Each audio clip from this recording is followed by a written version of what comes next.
आज होली थी। बाहर सभी लोग होली के रंग में डूबे हुए थे। कोई किसी को रंग लगा रहा था तो कोई गुलाल। कोई किसी पर रंगों भरी पिचकारी मार रहा था तो कोई कीचड़ में लिपटा हुआ। कुछ अलग ही नजर आ रहा था, लेकिन सभी की जबान पर एक ही बात थी। होली है भाई, होली है। बुरा न मानो, होली है। लेकिन बाहर के इतने शानदार रंगों से अनजान दीपेंद्र अपने कमरे में बैठा मोबाइल में गेम खेल रहा था। तभी उसकी आंखों पर किसी ने पीछे से अपना हाथ रखा। दीपेंद्र कौन? माला, अरे पहचानिए पहचानिए। दीपेंद्र, माला, माला भाभी। माला, अरे वाह देवर जी, आप तो तुरंत पहचान गए। माला ने अपना हाथ दीपेंद्र की आंखों से हटाया, और जैसे ही उसने अपना माथा हटाया तो उसने देखा कि उसके सामने ना सिर्फ माला भाभी ही नहीं बल्कि दिव्या और रंजना भाभी भी हैं।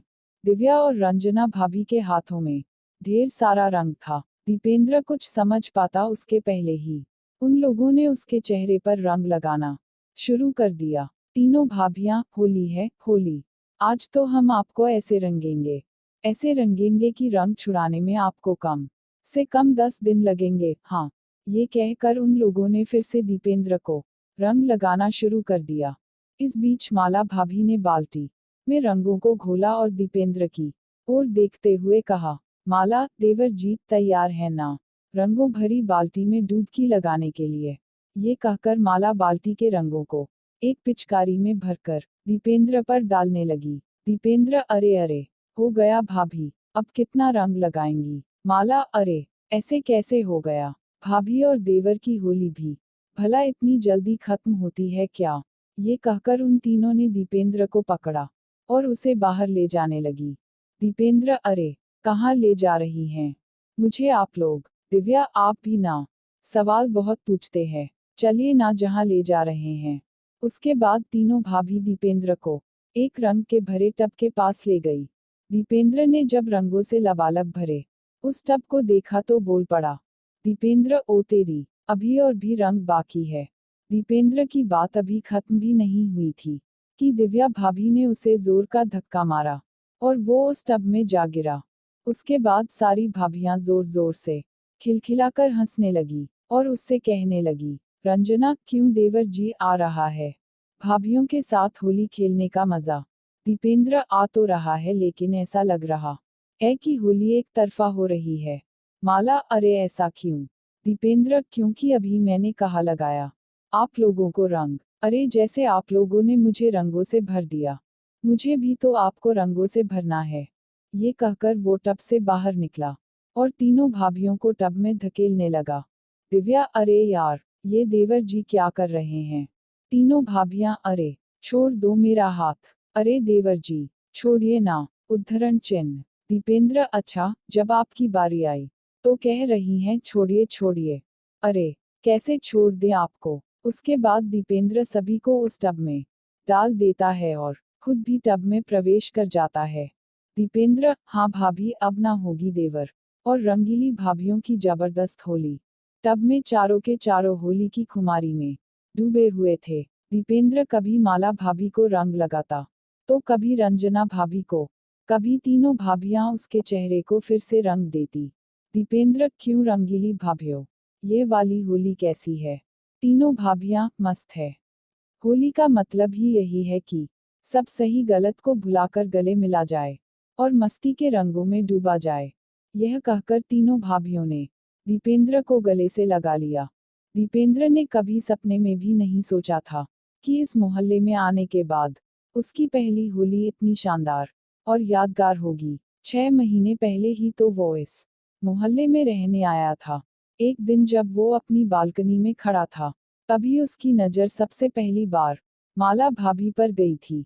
माला भाभी उस समय अपनी बालकनी में खड़ी अपने बालों को सुखा रही थी। माला भाभी की खूबसूरती देखकर वो बार बार उसे निहार रहा था। दीपेंद्र, वाओ, कितनी सुंदर है ये, क्या तीखे नैन नक्श है इसके, इसके लंबे घने काले बाल कितने प्यारे लग रहे हैं। तभी माला भाभी की नज़र दीपेंद्र पर गई। दीपेंद्र और माला दोनों की नजरें मिली। दीपेंद्र बिल्कुल झेप गया। तभी माला भाभी ने उसकी ओर मुस्कुराते हुए देखा और अपनी एक आंख दबा दी। माला भाभी की इस हरकत पर दीपेंद्र के दिल की धड़कन बढ़ गई और वो मन ही मन सोचने लगा, मस्त है, अरे वाह, इतनी जल्दी ग्रीन सिग्नल मिल गया मुझे, क्या किस्मत है मेरी। उसके बाद तो उन दोनों का नैन मटक का हर दिन शुरू हो गया। कभी दीपेंद्र अपनी बालकनी में खड़ा उसका इंतजार करता तो कभी माला अपनी बालकनी में उसका इंतजार करती हुई मिलती। उन दोनों ने इशारों इशारों में बातें करके एक दूसरे का फोन नंबर भी ले लिया था। अब वे घंटों बातें भी करने लगे थे। माला, अरे यार, विस्मयादिबोधक चिन्ह, फोन रख भी दीजिए देवर जी, कितनी बातें करेंगे। दीपेंद्र, क्या करूं भाभी, आपसे बातें करके जी नहीं भरता। माला, वो तो ठीक है लेकिन कुछ बातें कल के लिए भी रहने दीजिए मेरे प्यारे देवर जी, क्योंकि मेरे पति का फोन आने वाला है। यह कहकर माला भाभी ने फोन रख दिया।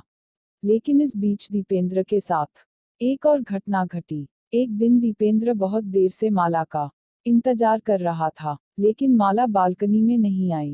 दीपेंद्र, क्या बात है, बहुत बहुत देर हो गई, माला भाभी बाहर नहीं आई, फोन करूं क्या मैं उन्हें। दीपेंद्र बेसब्री से माला का इंतजार कर रहा था। तभी उसकी नजर माला की बालकनी में एक और खूबसूरत औरत पर गई। पहले तो दीपेंद्र को लगा कि वो माला ही है, लेकिन फिर जब उसने गौर से देखा तो उसे पता चला। दीपेंद्र, अरे ये कौन है, पहले तो कभी माला भाभी के यहाँ नहीं देखा। उद्धरण चिन्ह। माला, रंजना और दिव्या एक ही बिल्डिंग में रहते थे। तीनों में बहुत ही ज्यादा बनती थी। इसका सबसे बड़ा कारण था कि वह तीनों की तीनों बहुत ही खुले विचारों की थी। माला ने जब अपने दोस्तों से दीपेंद्र का जिक्र किया तो तीनों उसके बारे में चर्चा करने लगे। दिव्या, सच में यार, बहुत ही हैंडसम है वो। रंजना, अच्छा, पर यार ये तो गलत बात है ना, पिछले 1 महीने से तू जिंदगी के मजे ले रही है और हमें अब बता रही है।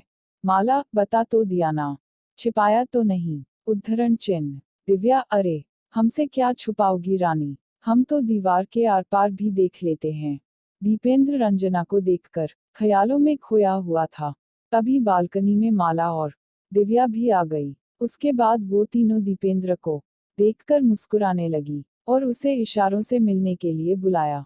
दीपेंद्र जब पहली बार उनसे मिला और उन तीनों ने उसे जब ये बताया कि वे सभी उसे बहुत पसंद करती है, तो दीपेंद्र के मन में लड्डू फूटने लगे। वो मन ही मन सोचने लगा, दीपेंद्र, वाह, इसे कहते हैं किस्मत का धनी होना। एक साथ तीन तीन रंगीली भाभीियों का प्यार, वाह दीपेंद्र, क्या किस्मत पाई है। माला, रंजना और दिव्या के पति बाहर जॉब करते थे। वो साल में कुछ दिनों के लिए अपने घर आते और फिर वापस लौट जाते। उन्हें अपनी पत्नियों पर बहुत भरोसा था, लेकिन वो उनके भरोसे को तार तार कर रही थी। बहरहाल दीपेंद्र तीनों रंगीली भाभीियों के साथ होली का आनंद ले रहा था। तभी वहां वो हुआ जिसकी उम्मीद किसी को नहीं थी। माला, रंजना और दिव्या भाभी के पति वहां पहुंचे और उन्होंने अपनी पत्नियों को इस बेशर्मी में दीपेंद्र के साथ देखा तो उन सभी का पारा 7वें आसमान पर जा पहुंचा। माला का पति, ये सब क्या है, क्या है ये सब। माला जी, वो हम लोग होली खेल रहे हैं। पर आप लोग कब आए, आपने तो कहा था कि छुट्टी नहीं मिल रही है। माला का पति, छुट्टी मिल गई और इस छुट्टी ने ही तुम लोगों की पोल खोल दी। अरे इस तरह से कौन होली खेलता है, हम लोग बाहर तुम्हारी खुशियों के लिए इतनी मेहनत करते हैं और बदले में तुम लोग हमें ये दे रही हो। रंजना और दिव्या के पति भी अपनी पत्नी पर काफी आग बबूला हो रहे थे। रंजना और दिव्या के पति, हम लोग भी तुमसे दूर रहते हैं, अगर हम लोग वहां ये सब कर रहे होते तो तुम्हें कैसा लगता है। पति पत्नी का रिश्ता प्रेम और विश्वास का है, उसे इस तरह कौन आग लगाता है। दीपेंद्र जो अब तक मस्ती में डूबा हुआ था, उसके दिल की धड़कन अब बहुत तेज हो गई थी। उसे लग रहा था कि उन तीनों के पति उसकी जबरदस्त पिटाई करने वाले हैं। वो भागने की ताक में था कि तभी माला के पति ने कहा, माला का पति, देखो, तुम लोग हमारे साथ खुश नहीं हो तो हम तुम्हें छोड़ देते हैं। तुम इस लड़के के साथ रहने के लिए आजाद हो, तुम लोग चाहो तो इसके साथ हमेशा के लिए रह सकती हो। हाँ। उद्धरण चिन्ह। उनकी बातों को सुनकर दीपेंद्र ने कहा, दीपेंद्र, अरे ये क्या बात हुई। मौज मस्ती तक तो ठीक है, लेकिन साथ कौन रहेगा, और वो भी इनके, जो अपने पतियों की सगी नहीं हुई, वो मेरी क्या होंगी। मुझे नहीं रहना इनके साथ। उद्धरण चिन्ह। दीपेंद्र की बातों को सुनकर तीनों को बहुत ही अजीब लगा। उन्हें खुद से घृणा होने लगी। उन्हें अपने किए पर बहुत पश्चाताप भी हो रहा था। उन्हें पहली बार एहसास हुआ कि उन्होंने कितनी बड़ी गलती की है। पश्चाताप के आंसू उनकी आंखों में दिखाई देने लगे थे। माला, हमें माफ कर दीजिए।